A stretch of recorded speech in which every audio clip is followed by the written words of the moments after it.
საღამოშიდობისა თქვენ უყურებთ არგუმენტების დროს მეორე საზოგადოებრივზე, სადაც საუბრობთ ყველაზე აქტუალური პოლიტიკური თემების შესახებ. Რამდენად ასრულებს ქართული ოცნება საარჩევნო დაპირებებს ნარკოპოლიტიკის გადახედვის კუთხით და რამდენად შეასრულებენ საკუთარ პირობას გირჩის ლიდერები, რომლებიც პარლამენტის მიერ ნარკოპოლიტიკის არ გადახედვის შემთხვევაში ახალი წლის ღამეს კანონის დემონსტრაციული დარღვევით იმუქრებიან, ასევე ეწევა თუ არა გირჩი მარიხუანას პოპულარიზაცია საკუთარი განცხადებებით. სწორედ ამას გავარკვევთ ჩვენ დღეს არგუმენტების დროს პირველ ბლოკში ჩვენი სტუმარი კი სწორედ გირჩის ერთ-ერთი დამფუძნებელი ვახტანგ მეგრელიშვილი იქნება. საღამოშიდობისა ბატონო ვახტანგ, დიდი მადლობა მობრძანებისთვის. მადლობა მოწვევისთვის. ძალიან ბევრი აქტუალური თემა არის ახლა საზოგადოების დღის წესრიგში. ჩვენ რამდენიმე დღის წინ შეიკრიბა მეცხრე მოწვევის პარლამენტი, იყო პირველი სესია, ველოდებით მთავრობის დამტკიცებას, ველოდებით ბიუჯეტს, ძალიან ბევრი პოლიტიკური თემაა დღის წესრიგში, მაგრამ ნარკოტიკების და ნარკოპოლიტიკის თემა კვლავ არ ჩამოდის მიუხედავად ამ ყველაფრისა საზოგადოებრივი დღის წესრიგიდან და განსაკუთრებით თქვენი განცხადების შემდეგ ეს ასე ვთქვათ არის ამ თემამ დაიკავა თავისი ადგილი მთავარ დღის წესრიგში საზოგადოების. პირველ რიგში მინდა კითხოთ რატომ თქვენ როგორ ფიქრობთ, რა არის ამის მიზეზი? ქართული ოცნება ეტაპობრივად პრინციპში ასრულებს, ყოველ შემთხვევაში თავად აცხადებს, რომ ასრულებს, საზოგადოების შეფასება შეიძლება განსხვავდებოდეს, რამდენად ეფექტიანად, მაგრამ ასრულებს თავის წინასაარჩევნო დაპირებას და ნელ-ნელა მიდის ნარკოპოლიტიკის შერბილების მიმართულებით. ნახეთ, რამდენიმე ცვლილება ჯერ კიდევ გასული პარლამენტის მიერ მიღებული, წინა მერვე მოწვევის პარლამენტის მიერ მიღებული, მეცხრე მოწვევის პარლამენტიც გეგმავს, რომ განახორციელოს გარკვეული ცვლილებები, მიუხედავად ამისა თქვენ ერთგვარი ულტიმატუმი წაუყენეთ პარლამენტს, რომ თუ ახალ წლამდე თქვენს მოთხოვნებს არ გაითვალისწინებენ და ისეთ ცვლილებებს არ მიიღებენ, როგორც თქვენ თვლით საჭიროდ და მიზანშეწონილად, მაშინ თქვენ გააკეთებთ იმას, რაც დაპირდით პრინციპში, ეს უკვე საზოგადოებისთვის ცნობილია. საჯარო დათესავთ, ასე ვთქვათ, მარიხუანას. რატომ? ანუ არ ხართ კმაყოფილი იმ სისწრაფით თუ პროცესით, რა პროცესითაც მიმდინარეობს ეს შერბილების პოლიტიკა? კიდევ ერთხელ მადლობა მოწვევისთვის და ამ თემით დაინტერესებისთვის. მოდით დავიწყოთ თავიდან, ვთქვათ, რა მნიშვნელოვანი საკითხები აქვს დღეს პარლამენტს გადასაწყვეტი. თქვენ ახსენეთ, რომ სხვა პრიორიტეტული საკითხებია და ეს ორი საკითხი გვაქვს სინამდვილეში რეალურად. ერთია მთავრობის დამტკიცება და ამ შემთხვევაში ქართულ ოცნებას ფაქტობრივად არაფერი არ უშლის მას. არათუ ეს საკონსტიტუციო უმრავლესობა აქვს ამ საკითხის გადაწყვეტაში. ასევე ბიუჯეტის კანონი გახლავთ იმდენად რთული კანონპროექტი, რომ მე ეჭვი მაქვს, რომ ახალი მოწვევის პარლამენტის დეპუტატები რთულად გაერკვევიან ბევრ ნიუანსში, მაგრამ ის ჩვეულებრივად ვინაიდან არის დადგენილი წესები, როდის უნდა მიიღოს პარლამენტმა ბიუჯეტი უნდა მიიღოს ამ დეკემბრის განმავლობაში, ხო? შესაბამისად, რატომ გავაკეთეთ ეს ჩვენ და რატომ ზუსტად ავირჩიეთ ეს თარიღი? ეს თარიღი ავირჩიეთ იმიტომ, რომ ზუსტად ქართული ოცნების უმრავლესობით დაკომპლექტებულ პარლამენტს არაფერი განსაკუთრებული ტექნიკური შეფერხება არ ელის ამ პროცესში და თავად ნარკოპოლიტიკის ცვლილება კონკრეტულად დაკავშირებულია ბიუჯეტის კანონთან. თუ მაგალითად დღეს რეპრესიული ნარკოპოლიტიკისთვის და მათ შორის მაგალითად იძულებითი ნარკოტესტირებისთვის, რაც მარტივად თქვენი მაყურებლისთვის გასაგები რომ იყოს ადამიანების ქუჩაში დაჭერას გულისხმობს და მოსაშარდად გადაყვანას ჩვენ 17 მილიონ ლარს ხარჯავთ, თუ ნარკოპოლიტიკა იცვლება, ცხადია 17 მილიონ ლარს რაღაც სხვა დანიშნულება უნდა მოეძებნოს, ხო? ანუ ყველაზე, ვთქვათ, ისეთ შემთხვევაში, რაღაცაში, როგორც მინიმუმ უნდა გადაიტანოს, ვთქვათ, ნარკო დამოკიდებული ადამიანების, ვთქვათ, კურნალობაში და მსგავსი, ვთქვათ, პრევენციული პროგრამების, საგანმანათლებლო პროგრამების განხორციელებაში და ასე შემდეგ. ანუ ბიუჯეტის დამტკიცებამდე თვლით, რომ საჭიროა ამ პარალელურ რეჟიმში ამის გაკეთება არის ძალიან მნიშვნელოვანი, იმიტომ რომ ეს ორი საკითხი ერთმანეთთან არის შეჭიდული, ხო? შესაბამისად, როდესაც ბიუჯეტს განიხილავენ, ერთ-ერთი საკითხი, ბუნებრივი ერთ-ერთი საკითხი გახლავთ ზუსტად ნარკოპოლიტიკის გადახედვას და ჩვენ ვითხოვთ უმარტივეს სქემას. ანუ სქემას, რომლის გავლა იდეაში სირთულეს არანაირს არ წარმოადგენს. მოდი მაყურებელმა რომ იცოდეს კონკრეტულად რას ვითხოვთ. კონკრეტულად ჩვენ ვითხოვთ, რომ ნარკოტიკების მომხმარებლებს არ დაეკისროთ სისხლის სამართლის პასუხისმგებლობა. არა, მხოლოდ ამას არ ითხოვთ, ბატონო ვახტანგ. თქვენ ითხოვთ ასევე ლეგალიზაციას პრინციპში, იმიტომ რომ ჩამოვთვლი. ანუ როგორც მინიმუმ 273 მუხლის სისხლის სამართლის კოდექსის ითვალისწინებს სისხლის სამართლის პასუხისმგებლობას პირადი მოხმარებისთვის. და ვითხოვთ ამ მუხლის გაუქმებას. თუ ჩვენ ამ მუხლის გაუქმებას ვახცევთ, ეს ნივთიერება თუ რაც მცენარე ამ ადამიანებს თავში ხوار დაეცემათ, ხო? ანუ სადღაც ხო უნდა იშოვოთ. ანუ სინამდვილეში არსებობს ბერკეტი, რომელიც საშუალებას აძლევს პოლიციას, რაც წეგან ვახსენე, იძულებითი ნარკოტესტირებები ჩაატაროს. ეს გახლავთ უკვე ადმინისტრაციულ სამართალდარღვევათა კოდექსი და იქ არის გათვალისწინებული. ჩვენ ვითხოვთ, რომ ასეთი საჭიროება რომ აღარ დადგეს, ადამიანებს, ვისაც თავად უნდათ პირადი მოხმარების მიზნით ამ სცენარში ჩვენ ხო არ ვითხოვთ რომ რაღაცა ჩვენ უბრალოდ ვერც მოვასწრებთ მართლა აი ამ ნაწილში მართალი ბრძანდებით რომ თუ როგორ სქემას გადმოიღებს საქართველოს მაგალითად არის რაც ვაშინგტონის დისტრიქტში ანუ კოლუმბიის დისტრიქტში არის თქვათ რაღაცა ერთი რეგულაცია კოლორადოს შტატში არის მეორე ტიპის რეგულაცია სხვადასხვა რეგულაციები შეიძლება იყოს შემოღებული და ამის მიზანი რა არის რომ სახელმწიფომ ისევე დააბეგროს ეს ნივთიერება როგორც მაგალითად ბეგრავს ალკოჰოლს ან თამბაქოს შესაბამისად მიიღოს საგადასახადო შემოსავლები ჩვენ ასეთ რეალიზაციის ლეგალიზებას ჩვენ ამ ეტაპზე რომ თავი ავარიდოთ და ასეთ ტექნიკურად რთულ საკითხში არ შევიდეთ და მათ შორის მთავრობას, მათ შორის თქვა ჩვენს დიდი სიამოვნებით მივიღებდით მონაწილეობას ასეთ ტიპის კონსულტაციებში. ეს პრობლემა რომ თავიდან ავაცილოთ, ამ მომხმარებლებს უნდა შეეძლოთ თავად კანონიერად საკუთარი მოხმარების მიზნით რაღაც რაოდენობა ზომიერების ფარგლებში თავად მოიყვანონ ეს სცენარი. ამაზე არის საუბარი. ანუ ამას ნიშნავს მოხმარების ლეგალიზაცია და არა ყიდვა-გაყიდვის დაშვებას სავაჭრო ობიექტებში. თუმცა ბატონო ვახტანგ, ახლა მაშინ ამ დისკუსიაში თუ კი შევდივართ, მაშინ თუ კი ლეგალიზებულია მოხმარება, მაშინ მოხმარებას უნდა მოყვეს იმ რესურსის გათავისუფლება, საიდანაც ადამიანები ამას იღებენ, იმიტომ რომ ყველა ადამიანს არ შეუძლია საკუთარ მაგალითად ბინაში მე-9 სართულზე ან მე-17 სართულზე არ ვიცი, ყოველ შემთხვევაში ალბათ ბევრი შეგედავებოდა. თუ ეს არაფერი შესაძლებელი მან და არ არის უბრალოდ ძალიან მარტივი საღიაზრის დონეზე თუ ადამიანს ეშინია იმის, რაც უკანონო ქმედება იქნება ამ შემთხვევაშიც კი, რასაც ჩვენ ვამბობთ, ანუ იქნება ყიდვა-გაყიდვა, მას ექნება კანონიერი შესაძლებლობა, რომ საკუთარი მოხმარებისთვის ეს სცენარე თავად გაზარდოს. გასაგებია, რაც შეეხება იმ ლოგიკას, საერთოდ რატომ უნდა იყოს ლეგალიზებული ნარკოტიკის ამ შემთხვევაში, თქვენ საუბარი გაქვთ მხოლოდ ერთ ნარკოტიკულ საშუალებაზე, თუ ყველაზე ესეც დასაკონკრეტებელია? ბატონო, დავაკონკრეტოთ ის, რომ ჩვენ საუბრობთ, რომ არც ერთი ნარკოტიკული საშუალების მოხმარებისთვის ადამიანი არ უნდა მიდიოდეს ციხეში. ადამიანი შესაძლებელია საჭიროებდეს მკურნალობას და მისთვის უნდა ხელმისაწვდომი იყოს მკურნალობა, სურვილის შემთხვევაში თუ იძულებით. სურვილის შემთხვევაში ცხადია.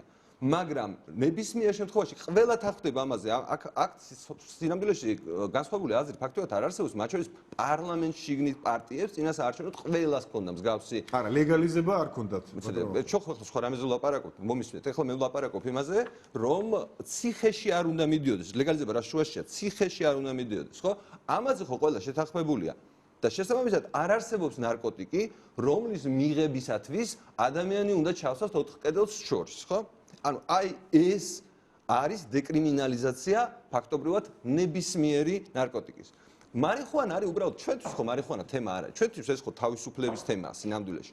მარიხუანა არის თუ ჩვენ ვერ დავარწმუნებთ ადამიანებს, რომ მათი სხეულიც კი არ არის მათი საკუთრება და ვიღაცას შეუძლია განუსაზღვროს რა თქვათ ნივთიერება შეუშვას მის ორგანიზმში რა ნივთიერება ან რა შეჭამოს სინამდვილეში ხო ეს ხომ არ არის მხოლოდ სხეულის განკარგვის უფლება ეს დაკავშირებულია ასევე გავლენაზე რომელსაც ადამიანი ახდენს თავისი სხეულის განკარგვით დანარჩენ საზოგადოებაზე და მათ შორის ბავშვებზე ხო თქვენ თუ fast food-ში ხშირად დაიწყოთ სიარულს შეიძლება გასუქდეთ ხო და ასე თავად ადამიანის პრობლემაზე არ საუბრობთ აქ საუბარია მეორე მომენტზე რომ ადამიანი რომელიც დაუშვათ მოიხმარს ნარკოტიკებს და ეს არის დასაშვები და ნორმალური ეს შეიძლება გახდეს ბიძგი დანარჩენი საზოგადოებისთვის მათ შორის არასრულწლოვანებისთვის რომ თქვენთვის როგორ უნდა გახდეს ეს ბიძგი ჩვეულებრივად ბატონო ვახტანგ ჩემთვის ზრდასრული ადამიანისთვის შეიძლება არ გახდეს მაგრამ შეიძლება არასრულწლოვანებისთვის მე ამ შემთხვევაში კონტრარგუმენტს გეუბნებით რაც საზოგადოების მეორე ნაწილისგან მომისმენია რომლებიც ეწინააღმდეგებიან ამას მე მესმის თქვენ რასაც მეუბნებით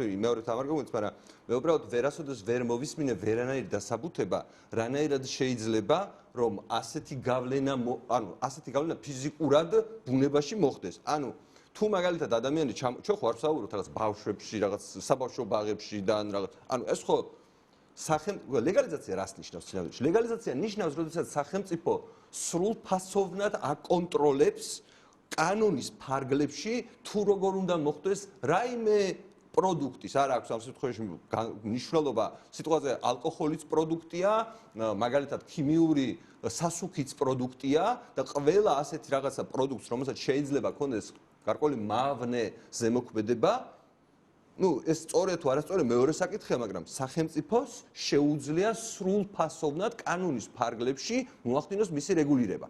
ანუ რეგულირების, და რეგულაციების ან აკრძალვა შეიძლება აკრძალოს საერთოდ გარკვეული ნივთიერებები საერთოდ აკრძალულია ბატონო ხტაკ მაგალითად ეხა ტროტილის სახში დიდი რაოდენობით შენახვა არ შეიძლება მაგალითად ან ჯიბით ტარება იარაღის იარაღი არის მაგალითად სიტყვაზე ნარკოტიკების შემთხვევაში აქ საუბარი არის რომ ამით ადამიანს არ შეუძლია სხვა ადამიანს მიაყენოს ზიანი. ანუ არ არსებობს ამ დანაშაულის მსხვერპლი. თუ არ არსებობს დანაშაულის მსხვერპლი, ასეთი რამ დანაშაულად ვერ ჩაითვლება. ტროტილის შემთხვევაში გასაგებია, რომ პოტენციურად მე საკუთარი თავის აფეთქებას კი არ ვაპირებ. მე ვაპირებ სხვა ადამიანებისთვის ზიანის. ნარკოტიკის შემთხვევაში შეიძლება სხვა ადამიანს მიაწოდოს, არასრულწლოვანს მიაწოდოს და საერთოდ ნარკოტიკული სიმთვრალის მდგომარეობაში მყოფი ადამიანი რას მოიმოქმედებს, ამაზე თქვენ მაშინ თქვენ აგებთ პასუხს, თუ თქვენი წინადადებით თუ თქვენი წინადადებით მაგალითად სახელმწიფო დაგიჯერებთ თქვენ? უკაცრავ თქვენ აგებთ პასუხს თვრალი ადამიანი რას მოიმოქმედებს? არა, მე არ დამიშვია ალკოჰოლის მოხმარება და არ მიმიღია ეს კანონი. თქვენ მაგალითად როგორც მოქალაქე ემხრობით ალკოჰოლის აკრძალვას? ამას რა მნიშვნელობა აქვს ბატონო ვახტანგ? ალკოჰოლის მოხმარება ლეგალიზებულია ისეთი უხსოვარი დროიდან, რომელზეც მე პირადად პასუხისმგებლობას ვერ ავიღებ. შეიძლება დღეს რო იღებდნენ გადაწყვეტილებას, მე წინააღმდეგი ვიყო, მაგრამ ეს მოხდა ძალიან დიდი ხნის წინ, როცა ჩვენ დაბადებულიც არ ვიყავით. თქვენი პოზიცია, მე მაინტერესებდა თქვენი პოზიცია როგორია? დღეს რომ იყოს ალკოჰოლის ლეგალიზება და არალეგალიზებაზე, საუბარი შეიძლება მე წინააღმდეგი ყოფილიყავი. ოკეი, მესმის. ამიტომ ამას ვლაპარაკობ, რომ ნარკოტიკის ზეგავლენის ქვეშ მყოფმა ადამიანმა შეიძლება იგი გაასინჯოს არასრულწლოვანს ბავშვს, მოზარდს, სკოლის მოსწავლეს და ამ შემთხვევაში პასუხისმგებლობა ვის ეკისრება? ვინც გაასინჯებს? ანუ თუ აკრძალულია ბავშვებისთვის სიტყვაზე მიყიდვა ამ მსგავსი ქმედება, ის შეიძლება დარჩეს კრიმინალიზებული. ანუ ამ ორ საკითხს შორის ახლა მე რაზეც ვსაუბრობთ და თქვენ რა არგუმენტიც მოყავთ, მე ვერ ვხედავ კავშირს. ის რომ მაგალითად მეც და თქვენც არ ვემხრობით იმას, რომ ზოგადად ნარკოტიკები კარგია, ამაზე ხო ვთანხმდებით. ასევე არ ვემხრობით იმას, რომ არასრულწლოვნებს და ადამიანებს, რომელსაც საკუთარი თავის ქმედუნარიანობის პრობლემა ვისაც აქვს. ამ ადამიანებს არ უნდა ქონდეთ ხელმისაწვდომობა და ესეთი ძირითადი მასა გახლავთ არასრულწლოვნები, ანუ ბავშვები, ამაზე ხო ვთანხმდებით. ამის რეგულირება ხომ შესაძლებელია?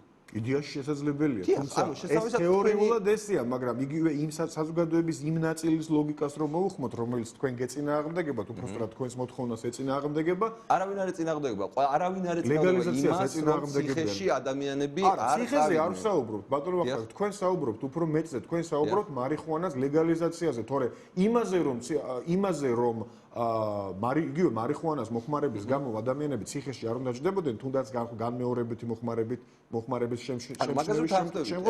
ამაზე საზოგადოების მე ვფიქრობ ალბათ 99% მაინც თანხმდება. მე ბედნიერი ვარ ამის გამო 99% მაგრამ აქ არის მეორე მომენტი, ადამიანები რომლებიც თქვენ გაკრიტიკებენ და იმ ადამიანებს რომლებიც ამას ითხოვს აკრიტიკებენ, აცხადებენ რომ ეს არის უბრალოდ პირველი ნაბიჯი და მათ რეალურად უნდა პრინციპში ყველა ნარკოტიკის ლეგალიზაცია და ეს არის უბრალოდ რაღაც ჭიშკარი რომელსაც უნდა ამ თემის შემოტანა და ეხლა ჩვენ ზუსტად ამ პროცესს ვაკვირდებით მე ვფიქრობ იმიტომ რომ ქართული ოცნება პირდებოდა საზოგადოებას რომ არ უნდა იჭერდნენ ადამიანებს და რატო დააკლდა მაშინ მაგალითად მერვე მოწვევის ანუ წინა მოწვევის პარლამენტში სამი ხმა იმ კანონპროექტს რომელიც გოგა ხაჩიძემ შეიტანა მე არ ვიცი ამაზე პასუხი ქართულ ოცნებას უნდა მოთხოვოთ მე თქვენ გეკითხებით რომ თუ ჩვენ ვსაუბრობთ დეკრიმინალიზაციაზე მაშინაც უმრავლესობაში იყო დღესაც უმრავლესობაში ანუ რა განსხვავებაა მერვე მოწვევისა და მეცხრე მოწვევის პარლამენტებს შორის მე არ ვიცი ამას დავინახავთ თქვენ ისე ვკითხავს რომ თითქოს ქართული ოცნება ამ ლიბერალიზაციის პროცესს რაღაცა შეუქცევადად ახორციელებდა და ვიღაცამ თქვა რომ არა ეს საკმარისი არ არისო ანუ ქართულმა ოცნებამ მხოლოდ იმას ანუ ჩვენ ხო მაშინ სხვა გარემოში ვიყავით ჩვენი ამოცანა მაშინ იყო რომ აი მინიმალისტურის რისი მიღწევა შესაძლებელი იყო იმ პოლიტიკურ გარემოში მივაღწიეთ იმას რომ სისხლის სამართლის პასუხისმგებლობა რჩებოდა უბრალოდ ადამიანები არ მიდიოდნენ ციხეში ანუ სიტყვაზე სისხლის სამართლის პასუხისმგებლობასთან სხვა შეზღუდვებიც არის დაკავშირებული. უბრალოდ ადამიანებისთვის თავისუფლების აღკვეთა არ უნდა მომხდარიყო და ამას აი ამ კანონ პროექტს სამი ხმა დააკლდა. გასაგებია, მაგრამ ამაზე ეს რატომ რა მოხდა და როგორ მოხდა, ამაზე სხდია ქართული ოცნება. მე ვამბობ იმას, რომ საზოგადოების ნაწილი, რომელიც არ ეთანხმება აი ამ ინიციატივებს და უბრალოდ ეჭვის თვალით უყურებს ამ ინიციატივებს, ამბობს, რომ სინამდვილეში ამ ინტერესთა ჯგუფებს, იგივე გირდს და სხვა ორგანიზაციებს, შეიძლება არაპოლიტიკურ გაერთიანებას, მაგრამ სხვა ნიშნით ორგანიზებულ ადამიანებს სინამდვილეში ამ თემით სურთ ზოგადად ნარკოტიკების ლეგალიზებისკენ საზოგადოების წაყვანა. შეგუება იმ აზრისკენ, რომ ნარკოტიკების ლეგალურობა ეს არის ნორმალური მდგომარეობა. კი ბატონო, მე ესეთი განცდა მაქვს, აი თუ ცდები შემისწორეთ. მე ესეთი განცდა მაქვს, რომ თითქოს თქვენ ცდილობთ, რომ მე ვთქვა, რომ კი ლეგალიზება არის გამოსავალი იმ პრობლემიდან, რომელიც ჩვენს ქვეყანაში და დიახ, მე გიდასტურებთ მეთქი, მე მინდა რომ ღიად დაგიდასტუროთ, რომ დიახ, ჩვენ ვფიქრობთ, რომ ლეგალიზება არის იმ პრობლემების გადაწყვეტისთვის ყველაზე მნიშვნელოვანი პოლიტიკური ნაბიჯი, რომელიც ჩვენს ქვეყანაში, ჩვენს მეგობრებს, ჩვენს შვილებს მომავალში შესაძლოა შეექმნათ, თუ მსგავსი ნარკოპოლიტიკა შენარჩუნდა. ანუ რას გულისხმობ? გულისხმობ იმას, რომ ჩვენ რასაც პრობლემებს ვეძახით, ეს პრობლემები შექმნილია არა კონკრეტული ნივთიერების მიერ, არამედ იმ რეპრესიული პოლიტიკის შედეგად, რომელსაც სახელმწიფო წარუმატებლად ახორციელებს მთელი, როგორც მინიმუმ დამოუკიდებლობის პერიოდში და ხა მანამდე საბჭოთა კავშირზე არ ვილაპარაკოთ, ხო? და სინამდვილეში დასავლურ სამყაროში, მოდი აი გლობალურად რო შევხედოთ ამ პრობლემას, ახლა საქართველოს ხო არ არის მართლა საქართველოს ხო არ იწყება და თავდება. არა, თუმცა საქართველოს შეიძლება იყოს გარკვეული სპეციფიკა, რომელიც ასევე უნდა გავითვალისწინოს. სპეციფიკაზე შეიძლება მერე ვისაუბროთ, მაგრამ მოდი შევხედოთ ამ პრობლემას რაღაცა მსოფლიო მასშტაბით. ხო, მსოფლიო მასშტაბით ეს პრობლემა სადღაც 1925 წელს კრიმინალიზება მოხდა ბრიტანეთში, 1927 წელს, ანუ დანაშაულად გამოცხადდა ასეთი ნივთიერების მოხმარება 1927 წელს ამერიკის შეერთებულ შტატებში და შემდგომში უკვე მთელ მსოფლიოში. ანუ რა მოხდა, ამას ეძახდნენ ნარკოტიკების წინააღმდეგ ომს, რომელიც დასრულდა უშედეგოდ. ანუ გაიფლანგა უზარმაზარი რაოდენობის სახსრები, ან დაინგრა ალბათ მილიონობით ადამიანის ცხოვრება, ანუ ციხეში და უშედეგოდ დასრულდა თუ არა, შეიძლება ამაზე ვისაუბროთ, სწორედ. ზუსტად აი ამ პროცესს ვადევნებთ, ჩვენ ეხლა ვართ ამ პროცესის თანამედროვენი. ჩვენ ხედავთ, რომ მთელ სოფლიოში ეს პროცესი შემოტრიალდა. დაიწყო ჯერ გაეროს განცხადებით, რომელმაც მოუწოდა წევრი ქვეყნების მთავრობებს, რომ გადაეხედათ საკუთარი ნარკოპოლიტიკა, დეკრიმინალიზება გაეკეთებინათ და ბევრად უფრო მეტი ლიბერალიზაციისკენ გადაედგათ ნაბიჯები.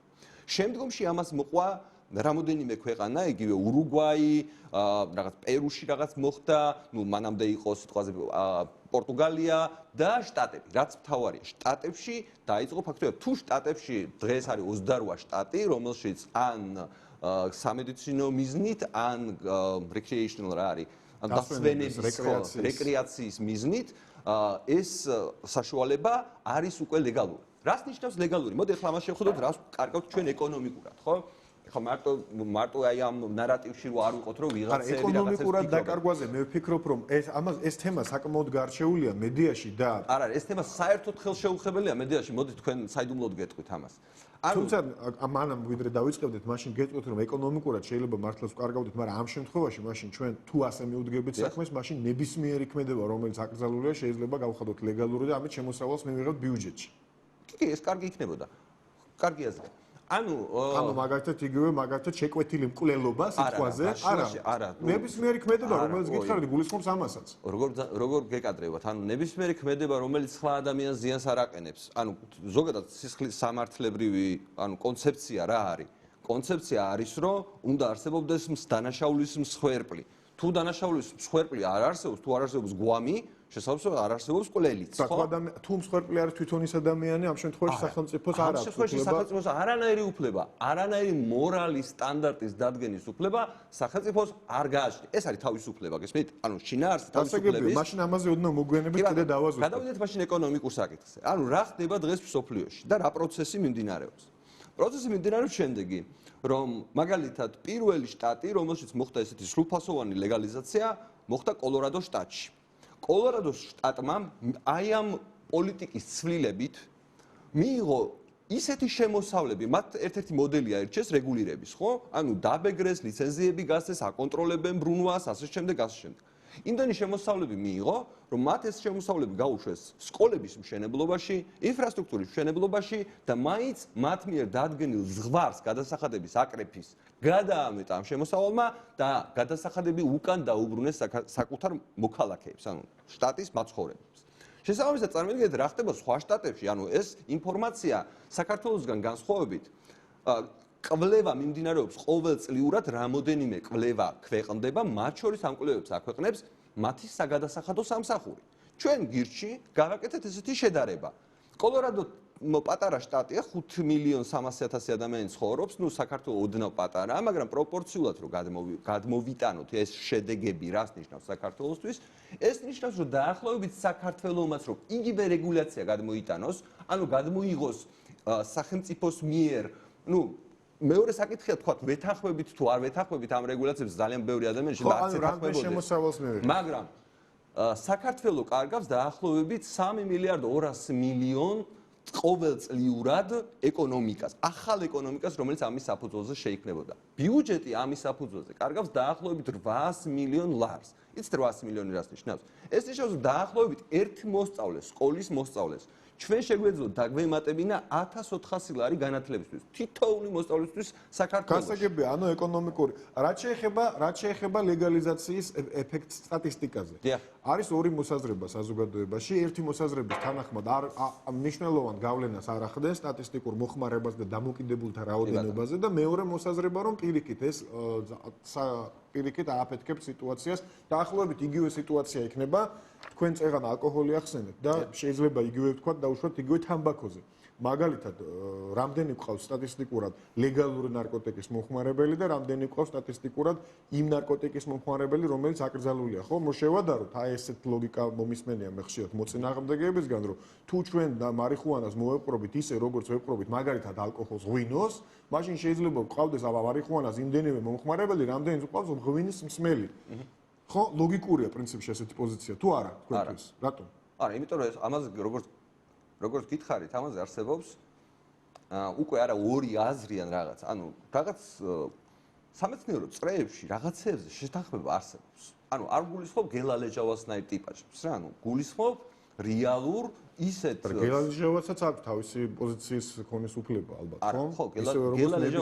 გელალეჟავას პოზიცია 180 გრადუსით საწინააღმდეგოა დანარჩენი სამყაროს, ანუ დასაბუთებულ ფაქტებით დადასტურებულ ინფორმაციასთან. ანუ რაზე საუბრობ? საუბრობ იმაზე, რომ აი იმ ქვეყნებში, სადაც მსგავსი პოლიტიკის ცვლილებები მოხდა, ყველა ქვეყანაში თავდაპირველად, თქვათ, პირველი წლის განმავლობაში ოდნავ ყველგან მატულობს მარიხუანის მოხმარება. შემდგომში ის ბრუნდება საკუთარ, ანუ თავდაპირველ ნიშნულზე. მაგრამ რა ხდება სხვა ნარკოტიკების მიმართ? ეს უფრო საინტერესოა ვიდრე, იმიტომ რომ მარიხუანა ცნობილია, რომ არის ერთ-ერთი ყველაზე ნაკლებ მავნებელი, ანუ ალკოჰოლზე ნაკლებ მავნებელი, თამბაქოზე ნაკლებ მავნებელი. ცნობილია როგორც ეგრეთ წოდებული gateway drug, რომელიც თქვენ ინფორმაცია, ანუ რასაც თქვენ ახლა ვიღებ, ანუ ყველაფერი უარყოფილია. ანუ ეს ხო შეგვიძლია როგორც fact check მაგა გადავამოწმოთ, ხო? ანუ ეს ინფორმაცია, რომ gateway drug-ი 10 წლეულებია, ამაზე საუბარი შეწყვეტილია გარდა გელალეჟავას, ნუ შესაძლოა განსხვავდებოდეს ამ შემთხვევაში სხვადასხვა მეცნიერების მოსაზრებები და სწორი იყოს ის პოზიცია, რომელსაც თქვენ აჟღერებთ. მე ამასთან დაკავშირებით მე არა ვარ ამ საკითხის სპეციალისტი, მაგრამ განცხადებებს, ხო? ანუ ჩემი საჯარო განცხადებების გაბათილება კონკრეტული ფაქტებით შეუძლია ყველას, ხო? ანუ შესაბამისად ყველა ადამიანი იქნება უფლებამოსილი, თუ მე ახლა რამე ტყუილს ვლაპარაკობ, დაადასტუროს ეს ფაქტი. ანუ ჩვენ საუბრისთვის განკუთვნილი დროც შეზღუდულია, მე გასაგებია თქვენი პოზიცია აბსოლუტურად პირველი, რომ შევაჯამოთ, პირველი ეს იქნება ის, რომ ჩვენ ბიუჯეტი მიიღებს ისეთ თანხებს, რომელიც არ აქვს მას დღეს, უпростоრად აი ეს თანხები გახდება ლეგალური, შავი ფული გამოვა კრიმინალი შემცირდება. კრიმინალი შემცირდება, ადამიანებს ციხეებში რო არ დავიჭერთ, შესაბამისად იქ მათი შენახვის ფასი არ გვექნება, ამ ადამიანების კონკრეტული ოჯახების პრობლემები და რაოდენობა პარალელურად არ გაიზრდება. ხადია, არათუ არ გაიზრდება, ანუ ამის დარწმუნებით მტკიცებაც კი შეიძლება რომ ჩვენთვის ანუ ყველა ნორმალურმა ადამიანმა იცის რომ მარიხუანა არ არის ჯანმრთელობის პრობლემა, ხო? ანუ ჯანმრთელობას ის პრობლემას არ უქმნის ისეც როგორც მაგალითად ალკოჰოლი იქნება თუ თამბაქო იქნება, ხო? საუბარი არის რომ ჩვენ რეალური პრობლემა გვაქვს თუმცა ამასთან დაკავშირებითაც სხვადასხვა მოსაზრება არსებობს. დავასრულებ თუ შეიძლება.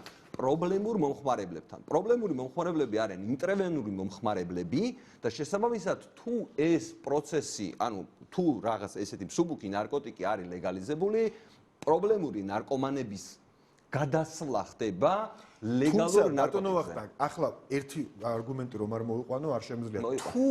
თუ იმ შემთხვევაში თუ რომელიმე ნარკოტიკული საშუალების ლეგალიზება აღკვეთს მძიმე ნარკოტიკებზე დამოკიდებულების ალბათობას. ხომ თქვენ ამას ამბობთ, რომ მოდით დაუშვათ მარიხუანა, გავხადოთ ლეგალური და მაშინ ჩვენ აღარ გვეყოლებიან ისეთი ნარკომანები, ისეთი პრობლემური ნარკომანები, რომლებიც დამოკიდებული არიან. არ გვეყოლებიან, მე არ მithქვამს. შემცირდება. მაშინ ესეთი ნარკოტიკი ჩვენ უკვე გვაქვს. მაგალითად ალკოჰოლი. დიახ. და რატომ არ ვიცი, მაშინ თუ კი ადამიანებს იმისთვის აღალეთ ალკოჰოლი. აი ნახეთ მე რა მოხდება. აი მე ნახეთ ანუ ფაქტობრივად მაგას ვამბობ ზუსტად რომ თუ რომელიმე ნარკოტიკის ლეგალიზება ქუჩაში ხო ანუ ამერიკაში რომ იყო მშრალი კანონი ნახეთ რაც მოხდა გასაგებია მაგრამ ამას ვამბობ ზუსტად რომ თუ კი რომელიმე ნარკოტიკის ლეგალიზება საკმარისია ადამიანისთვის რომელსაც უნდა რაღაც განტვირთვა რომელიმე ფსიქოტროპული თუ ფსიქიკაზე ზემოქმედების მომხდენი ნივთიერებით ეს თუ არის გამოსავალი, მაშინ ასეთ ნივთიერება გვაქვს და ტრადიციულად უკვე ათასობით წლებია გვაქვს. რატომ არ შველის ეს ამ პრობლემას? ხო, ეს ხო გემოვნების საკითხიც არის, არა, მაგრამ გემოვნებით შეიძლება თქვენ ბძანეთ რომ რითი ანუ αλკოჰოლი არ ანაცვლებს, ხო ისე, ანუ არ რაღაცას ანაცვლებს, რაღაცას ვერ წვდება. და რაღაცას ვერც მარიხუანა ვერ გაწვდება. ცხადია, ზუსტად მაგას და შეიძლება მაშინ მოვითხოვოთ მე უფრო სხვა, მე კიდე სხვა. მოვითხოვოთ კი არა. უნდა მოვითხოვოთ კი არა. საჭიროა რომ პრობლემური ნარკომანებისთვის, ანუ იმ ადამიანებს შეიძლება მომხმარებლები უნდა ვიხმარო, ანუ რაღაც ეს პოლიტიკურ კორექტული საუბარი, ნუ ხანდახან მავიწყდება ხოლმე.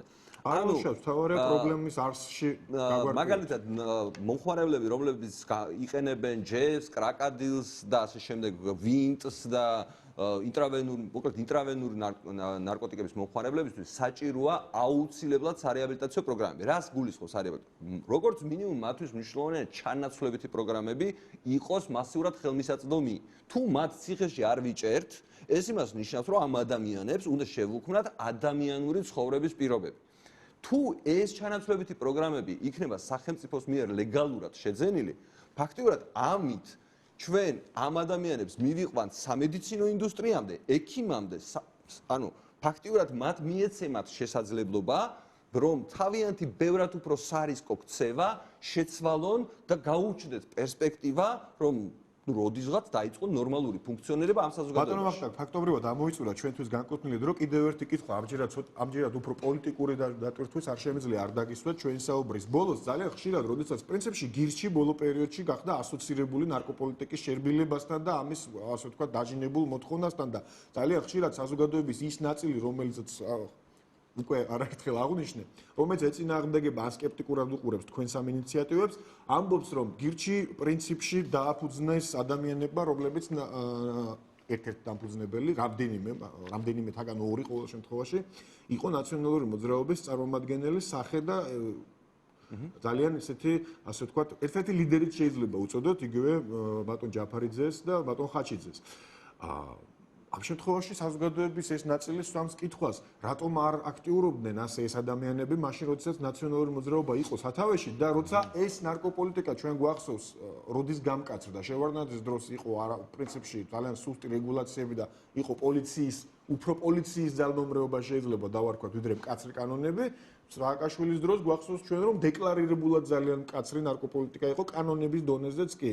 მაშინ თუ აკეთებდნენ ასეთ მიმართვებს ეს ადამიანები და იმუქრებოდნენ ასე ვთქვათ საჯარო დათესვით მარიხუანას. კარგით, მაშინ მოდი ჯერ უბრალოდ აი ბოლოს რაც ბძანეთ, მაგას კომენტარს გავაკეთებ.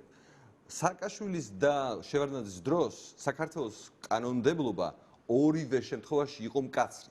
უბრალოდ შევარდნაძის დროს შინაგან საქმეთა სამინისტრო ფაქტიურად თავად იყო ჩართული ნარკობიზნესში. პირდაპირ იყო ჩართული ნარკობიზნესში, ნებისმიერი ნარკომომხმარებლის, თქვათ, განყოფილებიდან გამოყვანა, პოლიციის განყოფილებიდან გამოყვანა დაახლოებით $200 ღირდა. თავად აკონტროლებდნენ ნარკოტრეფიკს, თავად იყვნენ ჩართული მოკლედ ამ ბიზნესში. შესაბამისად, სააკაშვილის პერიოდის აღსრულება რო დაიწყო, როდესაც თქვათ, აღსრულება რო დაიწყო და ის იყო რაღაც დრაკონული აღსრულება, კანონმდებლობაში განსხვავება ამ პერიოდში არ ყოფილა, მიდგომაში იყო განსხვავება. კონკრეტულად მიდგომაში. ახლა რაც თქვენ ბრძანეთ, რომ ზურა ჯაფარიძე ნაციონალური მოძრაობის წევრი და ზოგადად ამ ნაციონალური მოძრაობის წევრი გახდა 2012 წელს და არა მანამდე, როდესაც ნაციონალური მოძრაობა წააგო არჩევნები. და ზურა ჯაფარიძე 2010 წელს ჩვენ ამაზე საუბრობდით გადაცემის დაწყებამდე, 2010 წელს მე თქვენ გაჩვენეთ სტატია, როგორ ის ასაბუთებს, რომ ლეგალიზაცია კი, ასაბუთებს, თუმცა ეხლა საუბარია გარკვეულ ულტიმატუმზე, რომ აი ჩვენს დემონსტრაციულად ხო, ეს ხო პროცესია. ნუ მაგალითად ახლა როგორ გითხრათ, გოგა ხაჩიძე რას ითხოვდა გუნდის შიგნით და თუ გარეთ არ გამოდიოდა და საკუთარ გუნდს არ უპირისპირდებოდა ამ თემის გამო, თქვენ შეიძლება მას კითხოთ, თქვათ, რატო არ შვებოდა ამას, მაგრამ მე რაც ვიცი ის რომ გოგა ხაჩიძე გუნდის შიგნით ყოველთვის იგივე პოზიციაზე იყო. მათ შორის როგორც კი გამოვიდნენ, თქვათ, ერთ-ერთი პირველი გოგას პირველი ინიციატივა ზუსტად ეს კანონური პროექტი იყო. გასაგებია, ბატონო ხარ გამოვწურეთ ფაქტობრივად ამ დავასრულებ. გოგა ხაჩიძე, ალკო კუბლაშვილი, ზურა ჯაფარიძე არ არიან გირჩის ერთადერთი დაფუძნებელი. გირჩი დაფუძნებულია 20-ზე მეტი ადამიანის. ვიცით და ბოლო კითხვა და ნახევარი წუთი გვაქვს. თუ უნდა ველოდოთ რომ თქვენ დაპირებას შეასრულებთ და თუ კი დავშეთ არ მოხდება 31 დეკემბრამდე ლეგალიზება აი ამ ნარკოტიკული ნივთიერების, მაშინ თქვენ გააკეთებთ იმას, რაც დაპირდეთ. ყოველ შემთხვევაში საზოგადოების წინაშე დადეთ პირობა. თქვენ რამე ეჭვი გეპარებათ? მე არ ვიცი თქვენ რას გააკეთებთ ნამდვილად. რა უნდა გავაკეთოთ? რაც თქვით, იმას გავაკეთოთ. გასაგებია, ბატონი ვახტანგ მეგრელიშვილი იყო ჩვენი სტუმარი, მაყურებელს შევახსენებ. დიდი მადლობა ბატონო ვახტანგ მობრძანებისთვის, თქვენი პოზიციების დაფიქსირებისთვის. გადაცემის მეორე ბლოკში სულ რამდენიმე წუთში ჩვენ განვაგრძობთ იგივე თემას, მართლა ძალიან აქტუალური და მნიშვნელოვანი თემაა. უკვე ინტერესთა ჯგუფების, არასამთავრობო ორგანიზაციების წარმომადგენლებთან და მეცნიერებთან ერთად დაგველოდოთ რამდენიმე წუთში ჩვენ პირდაპირ ეთერში დავბრუნდებით.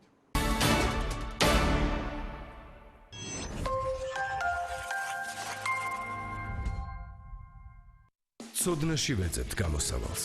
ეს უნივერსიტეტია, სანდო ფაქტი, ლოგიკური დასაბუთება და პერსპექტივის ხედვა. ეს არის პროგრესის ბერკეტი. შეხვედრებს უძღვებიან თამარ ჩიქოვანი, რამაზ საყვარელიძე, იაგო კაჭკაჭიშვილი, გიორგი კეკელიძე. ჩვენ გვაქვს წამოჭრილი პრობლემის გადაჭრის საუნივერსიტეტო ვერსია. პროექტის ავტორები, სტუდენტები და პროფესორები. უნივერსია, უნივერსალური აზრის ძიებაში.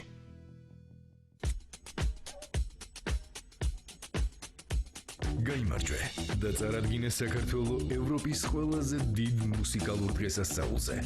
საზოგადოებრივი მაუწყებელი აცხადებს ევროვიზია 2017-ის ეროვნულ კონკურსს. კონკურსში მონაწილეობა შეუძლიათ პროფესიონალ მომღერლებს და ჯგუფებს. სურველებმა უნდა წარადგინონ სპეციალურად ამ კონკურსისთვის შექმნილი სიმღერა, ბიოგრაფია და ფოტო. განცხადებები მიიღება 7 ნოემბრიდან 7 დეკემბრამდე. დამატებითი ინფორმაციისთვის დარეკეთ ან ეწვიეთ ჩვენს ვებგვერდს. საზოგადოებრივი მაუწყებელი გისურვებთ წარმატებას.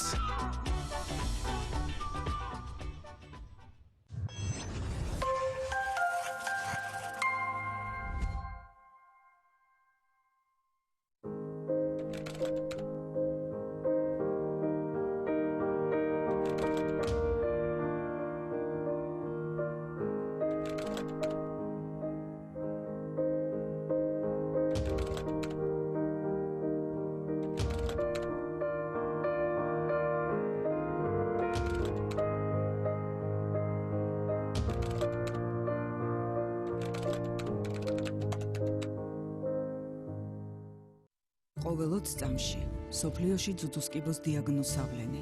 ყოველ 75 წამში ძუძუსკიბო წამზომს აჩერებს. თუმცა ამ დაავადების 10-დან 8 შემთხვევის თავიდან აცილება ადრეული დიაგნოსტიკით შესაძლებელია. ჩაიტარეთ სკრინინგული მამოგრაფია უფასოდ 40-დან 70 წლამდე. დარეკე 2 20 35-ზე და იზრუნე შენი და შენი ოჯახის წევრების ჯანმრთელობაზე.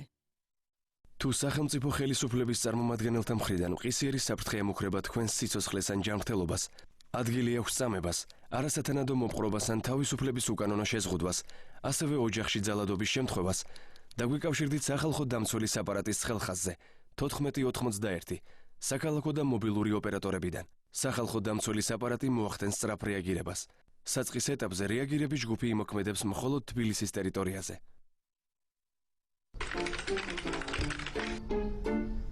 პოლიციამ მომხდარ სამართალდარღვევის ფაქტთან დაკავშირებით პირი დააკავა.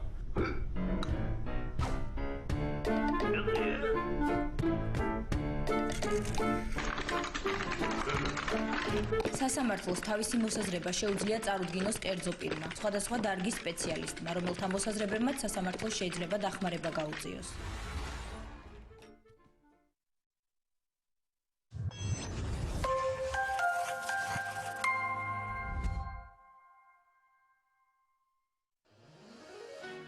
აქტუალური თემები, ხმაურიანი განცხადებები, განსხვავებული მოსაზრებები, კომენტარის და მონტაჟის გარეშე. ყოველდღე, მხოლოდ მეორე არხის ეთერში, ბრიფინგის დრო.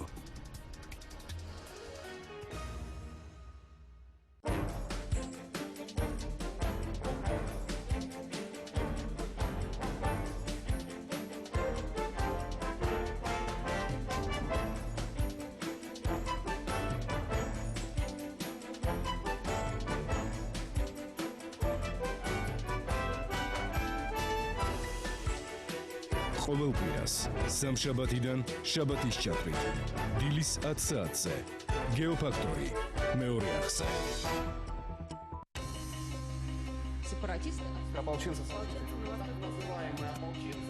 Агитация и пропаганда.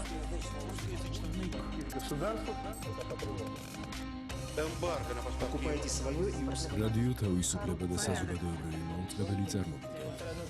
ახალი საერთაშორისო პროექტი. ყოველდღე მეორე არხზე. დღის ყველა მნიშვნელოვანი მოვლენა გადაცემაში ნამდვილი დრო.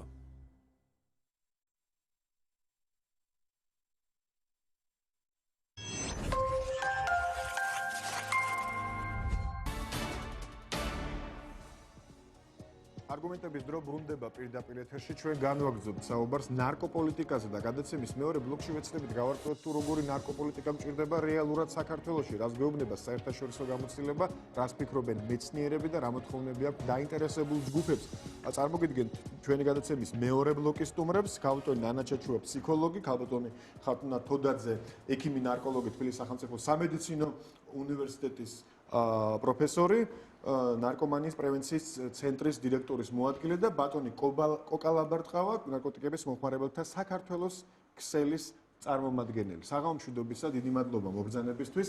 ჩვენ გადაცემის პირველ ბლოკში ძალიან ცხარე დისკუსია გქონდა ბატონ ვახტანგ მეგრელიშვილთან, რომელიც არის გირჩის დამფუძნებელი და გირჩი მოგახსენებათ არის უკვე რაღაცნაირად ასოცირებული გახდა ამ პარტიის რაღაცნაირი ბრენდი გახდა ნარკოპოლიტიკის შერბილება თუ ლეგალიზაცია უკვე კონკრეტული ნარკოტიკების და მე მინდა საუბარი დავიწყოთ ჯერ ამ თემიდან ამოვიდეთ და შემდეგ უკვე ვისაუბროთ იმაზე თუ როგორ მიგაჩნიათ თქვენ როგორი ნარკოპოლიტიკა გჭირდება ზოგადად საქართველოში და რატომ გახდა ეს თემა რატომ რჩება ერთ-ერთ ყველაზე პრობლემურ საკითხად უკვე მერამდენი ხელისუფლება.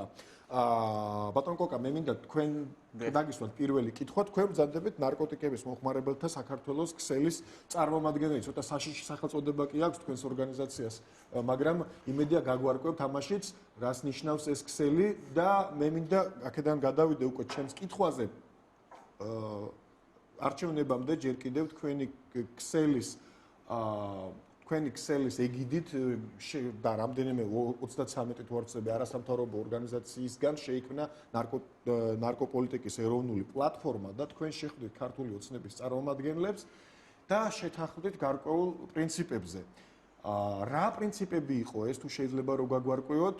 რაზე შეთანხმდით მართველი პარტიის წარმომადგენლებთან და რამდენად ხორციელდება უკვე აი ეს პრინციპები პრაქტიკაში ჩვენ უკვე მოვისმინეთ პრინციპში მართველი პარტიის პირველი განცხადებები იმასთან დაკავშირებით თუ რას გულისხმობენ ისინი შემდგომ გადახედვაში და შემდგომ შერბილებაში პოლიტიკის. დიახ, სამწუხაროდ პირველ რიგში მოგესალმებით მივესალმებით ტელემაყურებელს. სამწუხაროდ უნდა აღნიშნოს დღეს აი ამდენი წლების შემდეგ, როდესაც საუბარია ნარკოპოლიტიკაზე, დამსჯელობით კურსზე და ასე შემდეგ, ჩვენ რეგიონში ბოლო ქვეყანას წარმოვადგენთ, სადაც ნარკოტიკების მოხმარება სისხლის სამართლის პასუხისგებლობით. საინტერესო ინფორმაცია. აზერბაიჯანში და სომხეთში პასუხისგებლობით ისჯება. არ არის რუსეთშიც კი სისხლის სამართლის პასუხისგებლობა მოხმარებაზე მხოლოდ არ არის, ასე ვთქვათ, არის ჩვენ ვართ ეს ბოლო ქვეყანა, ის ქვეყანა, რომელსაც გვაქვს პრეტენზია ცივილურ სამყაროში ძალიან სერიოზული ისეთი მყარი ადგილი გქონდეს. სამწუხაროდ ესეა. წლების განმავლობაში ამ პრობლემაზე საუბრობს ადამიანები, ძალიან ბევრი შრომაა დახარჯული, ასე ვთქვათ, ამ მიმართულებით, რომ შეიცვალოს ადამიანების მიმართ დამოკიდებულება, უფრო ლოიალური გახდეს ასე შემდეგ, მაგრამ არც ერთმა ხელისუფლებამ აი ეს მოთხოვნები არ გაითვალისწინა და გრძელდება ეს დასჯაზე, ჩაგვრაზე ორიენტირებული ნარკოპოლიტიკა და მე აქვე მინდა აღვნიშნო ის, რომ აი ამ მოქმედებას საზოგადოების მხრიდან ნეგატიურ დამოკიდებულებას, ხელისუფლების მხრიდან განხორციელებულ დასჯაზე ორიენტირებულ ნარკოპოლიტიკას არ არსებობს ამ ქვეყანაში მტკიცებულება, რომ ამან მოგვიტანა რაიმე სახის შედეგი.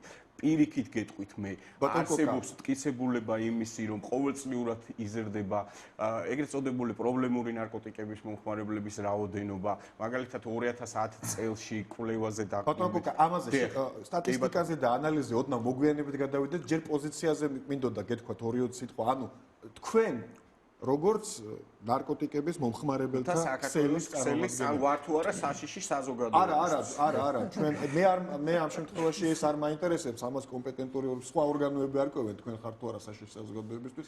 მე პრინციპში ეს არ არის ამ წუთში ჩემი ამოცანა ის გავარკვიო. მე მაინტერესებს თქვენ რამდენად ხართ კმაყოფილი ქართული ოცნების პოლიტიკის შერბილებისკენ და რა იყო ის შეთანხმება, რაზეც თქვენ ეს არასამთავრობო ორგანიზაციები შეთანხმდნენ მმართველ პარტიასთან.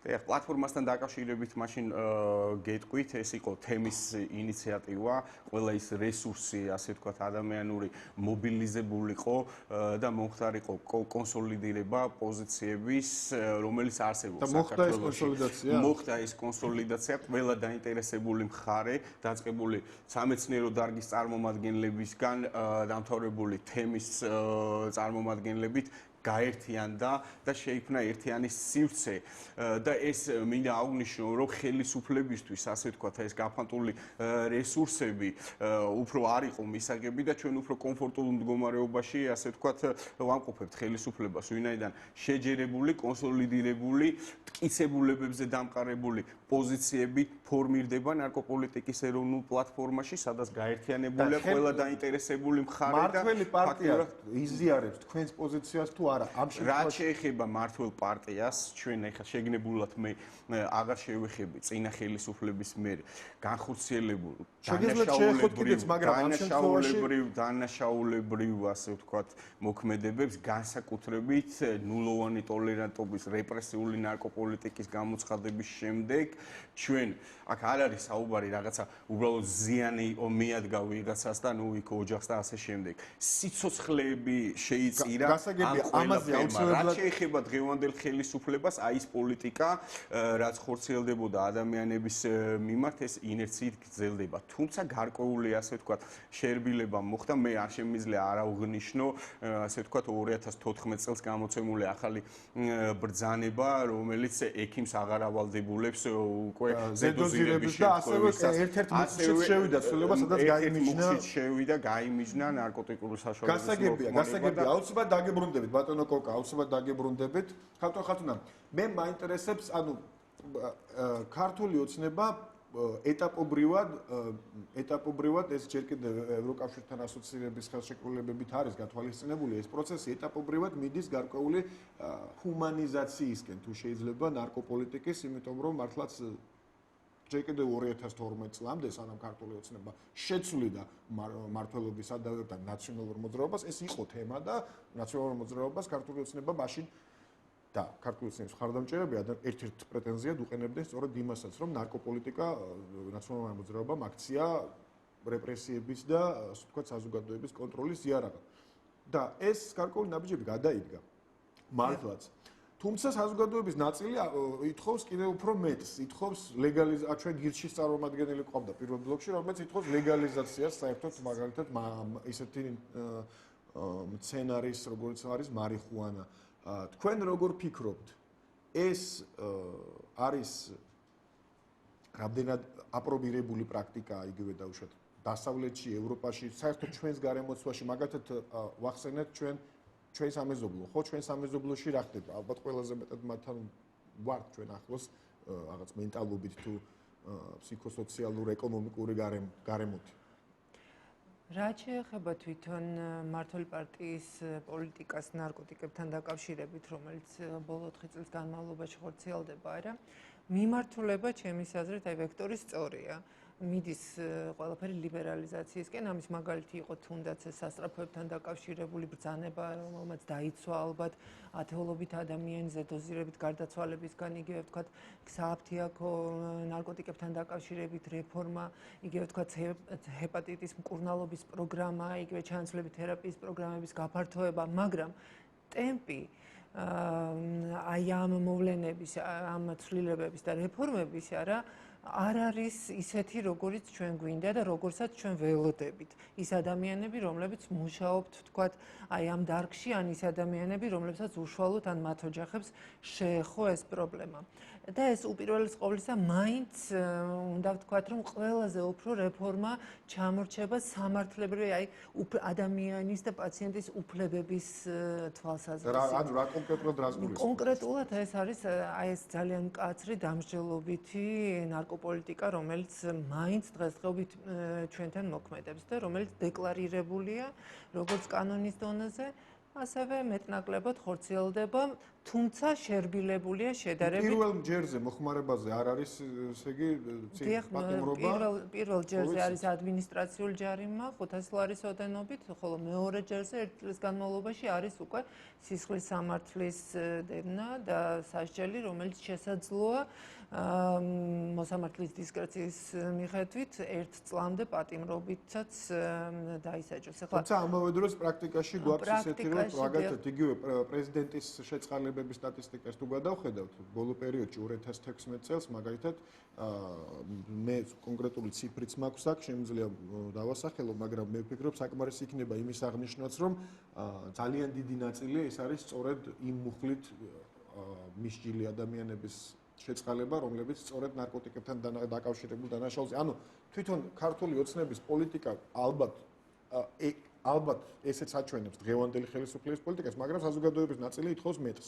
იცით რა არის? აი სანამ ვთქვათ, აი ამ განსაკუთრებით ვთქვათ, იგივე გირჩის პოზიციამდე მივალთ, არა, შუაში არის დეკრიმინალიზაცია, რომელიც უნდა განხორციელდეს, რომლის თაობაზე ყველა პრაქტიკულად მოთამაშე, რომელიც აი ამ სფეროში ვართ, არა, შეთანხმებულია და მე დიდი იმედი მაქვს, რომ სამთავრობო უწყებებიც ამ აზრზე დგას, ყოველ შემთხვევაში ისინი მეტნაკლებად მუშაობის პროცესში ასეთ პოზიციას აფიქსირებენ. ანუ ის, რომ ადამიანი ნარკოტიკის მოხმარების გამო არ უნდა წავიდეს ციხეში, ამაზე მე მგონი ყველა შეთანხმებული ვართ. ამაზე ქართული ოცნებაც საუბრობდა, თუმცა აქ საკითხი უკვე გაცილებით შორს არის წასული, იგივე გირჩის შემთხვევაში, მაგალითად აქ არის საუბარი უკვე ლეგალიზაციაზე. ქალბატონ ნანა ჩაჩუას მინდა დაუსვა კითხვა.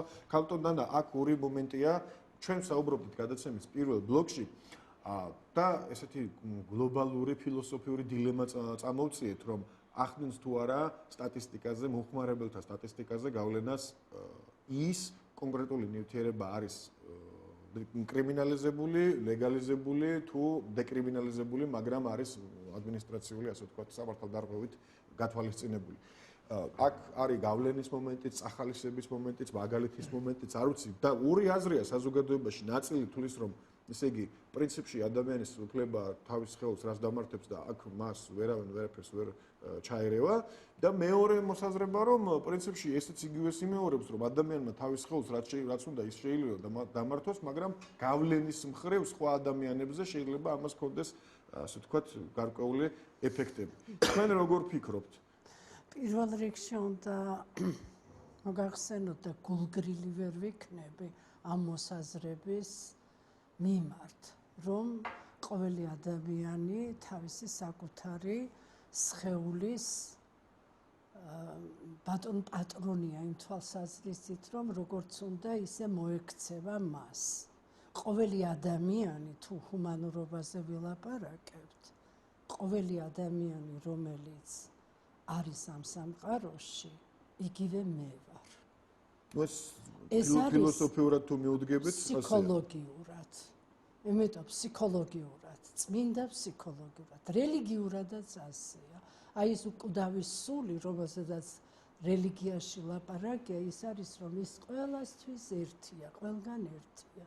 ბიბლიაშიც ასეა, მე არა ვარ ახლა არც თეოლოგი და არც ბიბლიის დიდი მცოდნე, მაგრამ მეორე თავის ბიბლიის პირველი თავის მეორე ნაწილის მე-6, მე-7, მე-8, მე-9 მუხლები რომ ნახოთ.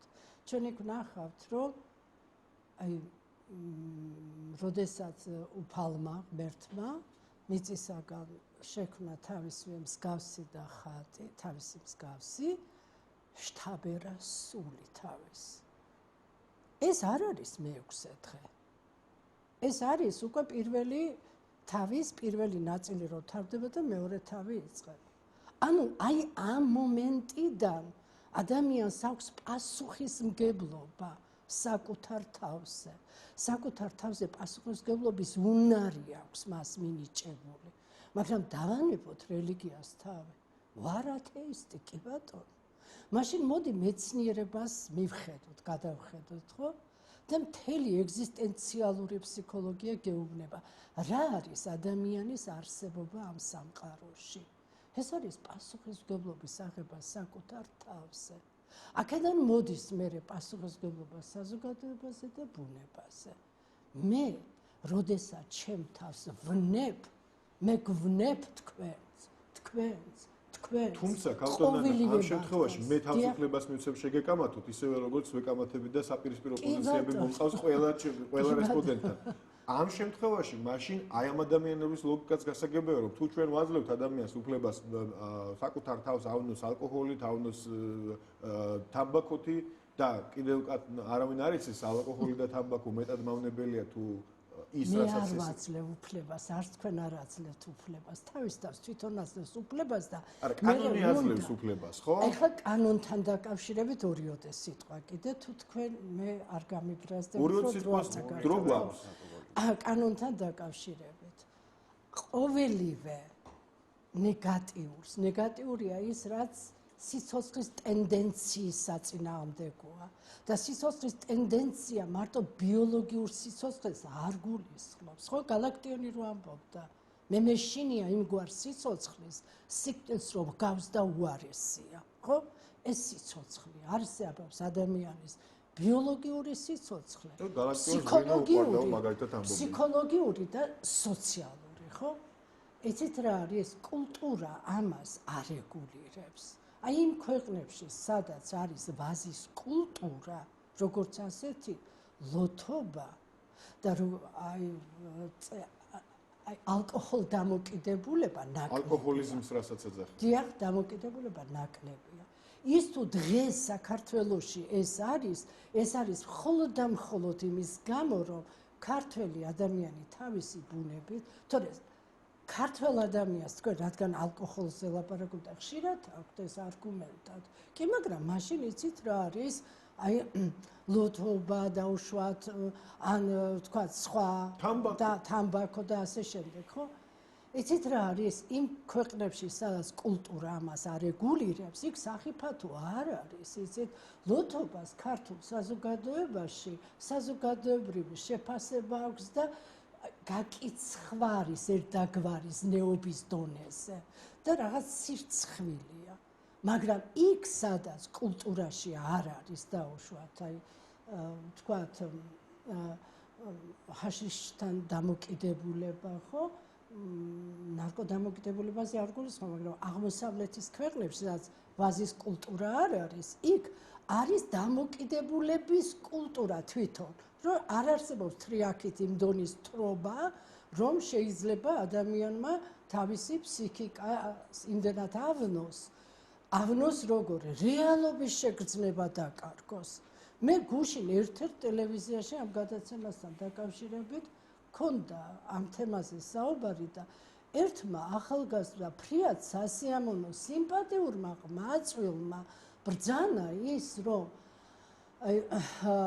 ჰაშიშ დამოკიდებული ადამიანების მხოლოდ 5% არის რომელიც თავისი ორგანიზმის თავის მავნებლობას ანუ ზიანს აყენებს საკუთარ თავს და მე ასეთი პასუხი მქონდა და ყველას მინდა უთხრა როცა სტატისტიკაზეა ლაპარაკი 5% 100%-დან ხო ძალიან ცოტაა მაგრამ იმ 5%-ში თუ ვარ მე ერთი ჩემი ერთი ადამიანის ყოფნა ამ სამყაროში ის ხომ 100%-ით უკვე დაზიანებულია და ხელმძღვანელია. რომ ეს ნაწილი რომ შევაჯამოთ, ანუ თქვენ არ ემხრობით ლეგალიზაციას, არ ემხრობით აქ დეკრიმინალიზაციას?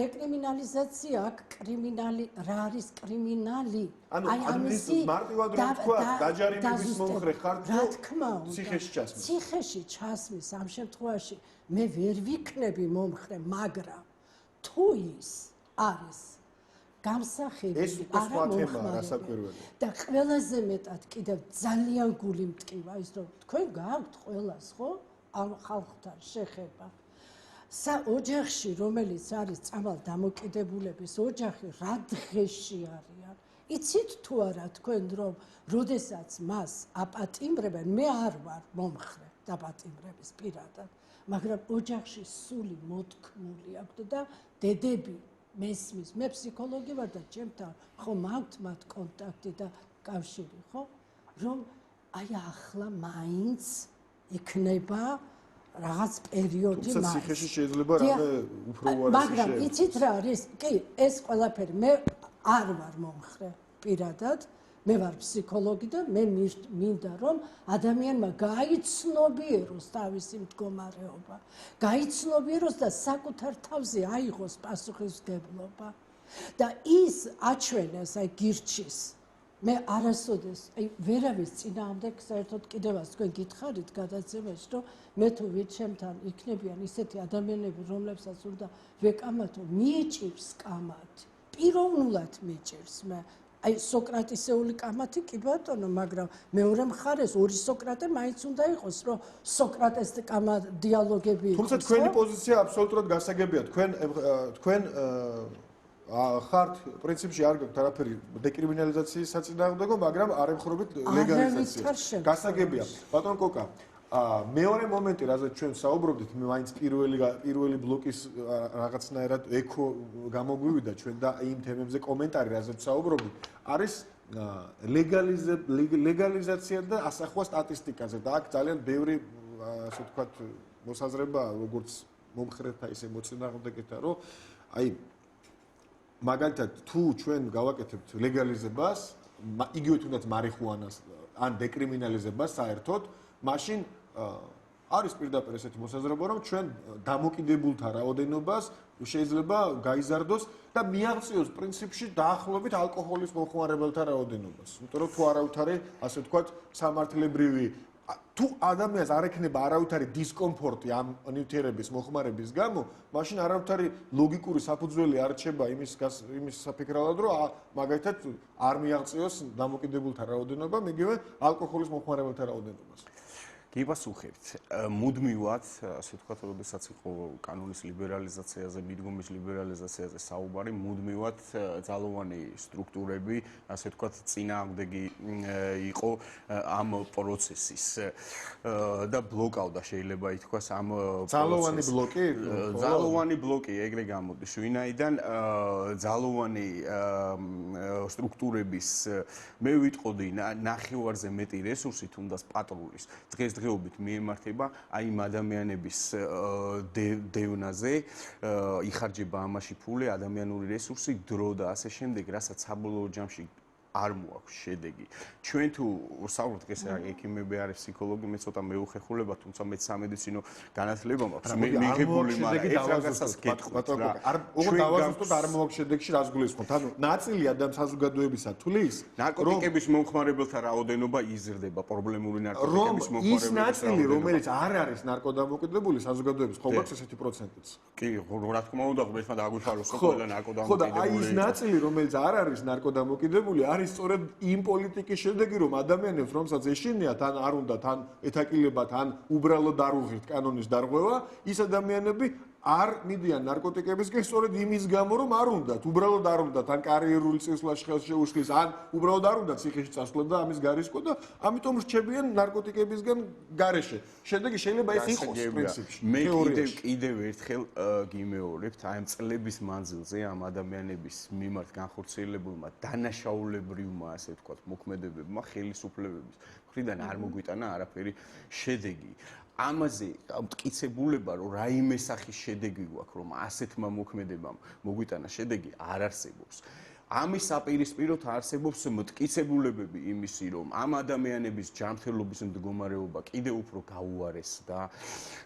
ეს ამ ადამიანების მდგომარეობა, ასე ვთქვათ, მათი ოჯახების ფსიქოლოგი თქვენ ზანეთ, რომ ოჯახები ესეთ დღეში ხო, საკმაოდ საინტერესო მოსაზრება გააჟღერა. საზოგადოება და ხელისუფლება ამ ოჯახებს ესე თითის შერცხვენით, რომ არ ცხენს და ასე შემდეგ, მეწუნეთ ეს უფრო მეტი ფსიქოლოგიური ზეწოლის პოლიტიკური მოტივი, უკაცრავად ბაბატეთ, აი თუ აქვს პოლიტიკური მოტივი ხელისუფლებიდან, რომ ვინმე დაადანაშაულოს ნარკომოხმარებაში და მერე მიუთითოს. ამიტომ არის მაპატიეთ ბოდის გიხდით, მაგრამ მე ასოციაციურად ეხლა წამომივიდა ის ადრეული წინა ხელისუფლების ქმედებები, როდესაც ხდებოდა დაშინება იმ გამოგვიტანა მაგ ქმედებებმა ქალბატონო, ამ პრობლემასთან მიმართებაში რამე მოაგვარეს? მოიტანა ის, რომ ხელისუფლება, რომელიც ამას აკეთებდა, აი ის ხელისუფლება აღარ მიიღო ხალხმა. ამიტომ იცით რა არის, რომ აკრძალვა საერთოდ ციხეზე არ ლაპარაკობ, სულ ხაზგასმით ლაპარაკობ, მიუხედავად იმისა, რომ შობლები და ოჯახები და თვითონ ის ადამიანები, რომლებიც ნორმალური ციხე რო იყოს, ნორმალური დამოკიდებულება რო იყოს თვითონ, იმავე პატრულიდან, იმავე ხელისუფლებიდან და არ ვიცი რა ქვია ემა, მაშინ კიდე შეიძლება, მაგრამ იცით რა არის, აქ ბევრი პრობლემა იყრის თავს. ერთ წერტილში ხდომილება არის იმისა, რომ ეს რამდენად ასრულებს თავის მოვალეობას, იქ ციხე როგორია და ასე და ასე. გასაგებია. ბატონ კოკა, აუცილებლად დაგასრულებინებთ, ქალბატონ ხათუნა არ დაგვეჩაგროს, მე მინდა თუმეტეს მაინტერესებს მისი პოზიცია ძალიან აი კონკრეტულ თემასთან დაკავშირებით. კონკრეტულ საკითხთან უბრალოდ. რას ვაკეთებთ ჩვენ, რას აკეთებს სახელმწიფო და ასევე რას აკეთებენ ის სახელმწიფოები, რომელსაც ჩვენზე დიდი გამოცდილება აქვს ამ კუთხით და ჩვენზე მეტი რესურსები აქვს. რას აკეთებენ, როდესაც დაუშვათ ჩვენ საუბრობთ, რომ ნარკოტიკების მოხმარება არ უნდა იყოს დასჯადი, ხო? გასაგებია ეს პოზიცია, თუმცა აქ გვინდა ჩვენ ალტერნატივა. რით ვამცირებთ, რით ვაკონტროლებთ ნარკოდამოკიდებულებას, რა მექანიზმებია იმისთვის, რომ დაუშვათ ეს პროცესი ხელიდან არ გაგვექცეს და ჩვენ გვინახავს, ასე ვთქვათ, ისეთ საზოგადოებებიც, რომლებიც საერთოდ ელემენტარულად ამასთან ვკითხულობდი, რომ ჩინეთზე წერდა ერთ-ერთი ანალიტიკოსი, რომ მას შემდეგ რა ჩინეთმა ოპიუმის ომი წააგო და ასე ვთქვათ ევროპელებმა მოიპოვეს ლეგალური უფლება იქ ნარკოტიკის შეტანას, ჩინეთი დაახლოებით 150 წლის მანძილზე იქცა ქვეყანად, რომელსაც მუდმივად ეძინა.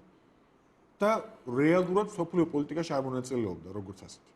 ხო, ახლა უბრალოდ უტრირებულია, რა თქმა უნდა და ჩემი შესაძლებელი არ არის ჩინეთის საგარეო პოლიტიკა მე-19 საუკუნეში, მაგრამ არის ეს კითხვა, რომ როგორ ვაკონტროლებთ ამ პროცესს, რა მექანიზმები გვაქვს, რა პროგრამები გვაქვს, ჩანაცვლება, რა თავაზობთ საზოგადოებას? უპირველეს ყოვლისა საჭიროა სწორი რეგულაციები.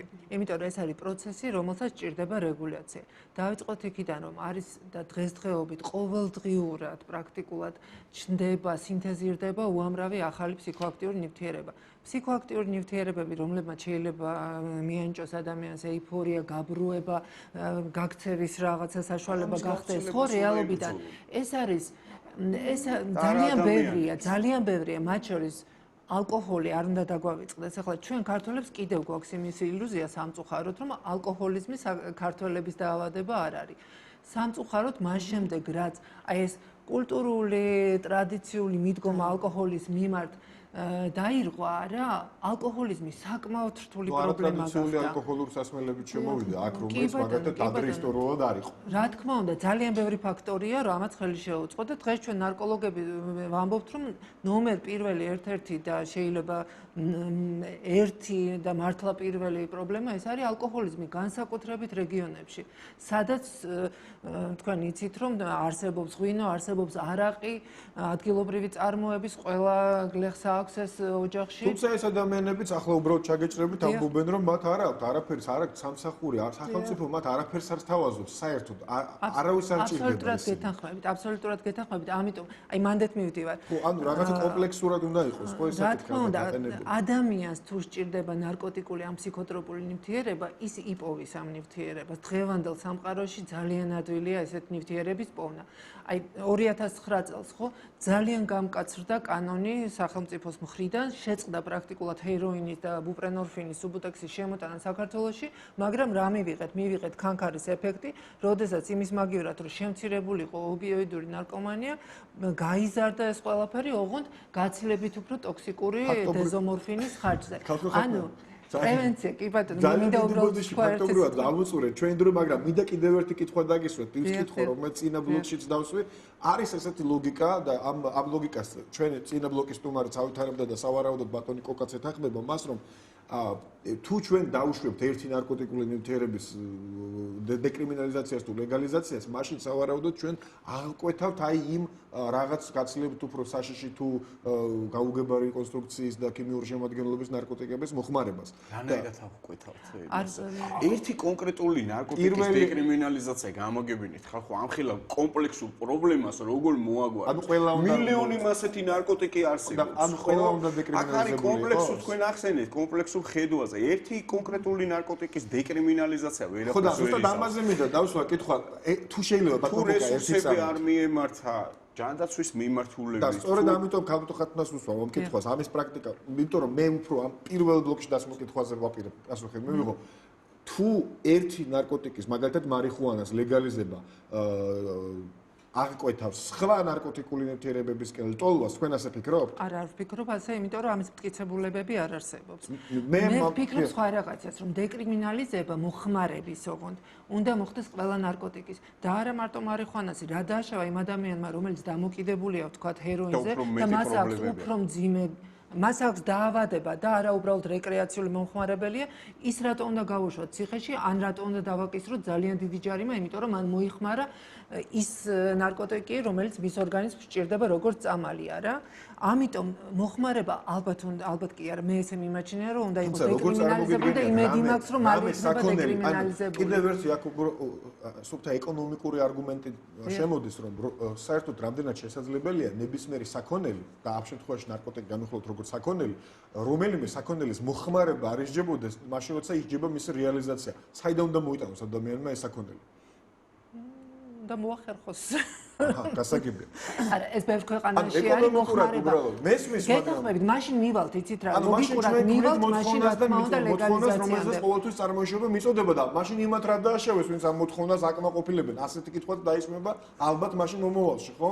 აბსოლუტურად გეთანხმებით და ეს არის ლოგიკა სწორედ იმ ადამიანების, რომლებიც სრულ ლეგალიზაციას ემხრობიან და ყველა ნარკოტიკს. მაგრამ პირველ რიგში ალბათ დღესდღეობით უნდა აღვადგინოთ ის უსამართლობა, რაც არის მომხმარებელთა მიმართ, რომ მოხმარების გამო ის არ უნდა ისჯებოდეს და მით უმეტეს ესე მკაცრად შესაძლებელია იქ რაღაცა ჯარიმები, რაღაც სანქციები, რაღაც შეზღუდვები ვთქვათ, მაგრამ ის რომ ადამიანი ციხეში მიდიოდეს, იმიტომ რომ მოიხმარა ნარკოტიკი, ეს არის აბსურდი დღევანდელ დღეს და უნდა გითხრათ აუცილებლად, რომ პრევენციის გარეშე თუ არ იქნება აი კომპლექსური მიდგომა, ჩვენ თუ ახალგაზრდებს არ მოვამზადებთ იმისთვის, რომ აი ამ სტრესულ გარემოში მათ შეძლონ ფსიქოტროპული ნივთიერებების გარეშე ცხოვრება. პირდაპირ ეთერიდან და არ მინდა დავასრულოთ ჩვენ საუბარი ისე რომ არ დაგემშვიდობოთ. დიდი მადლობა მინდა გადაგიხადოთ, ბოდიში მინდა მოგიხადოთ იმისთვის, რომ ვერ მოგეცით საკმარისი დრო ამ ძალიან საინტერესო თემაზე თემაზე სასაუბროთ. მე მაყურებელს შევახსენებ, რომ ქალბატონი ნანა ჭეშუა, ბატონი კობალაბარტყავა და ქალბატონი ხათუნა თოდაძე იყვნენ ჩვენი სტუმრები.